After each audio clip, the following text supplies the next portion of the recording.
Tapos itong hose.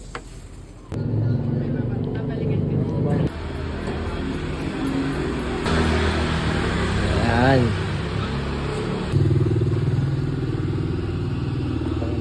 Now disinfecting your helmet with our very own fogging solution that will Salita na siya, tol.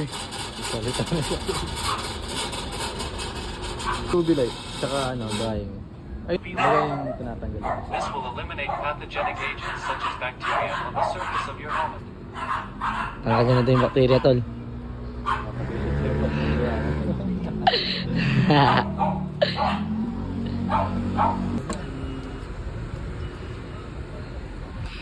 Tama ba mo? Hindi ganyan yung amoy nung nung pinaglinisan ko nung una. Kasi kami po talaga gumagawa ng ano. Mainit naman. Oo, hindi. O pa? Another day? Another day. Maraming salamat po. Ma'am! Ma'am. Thank you po. Salamat po.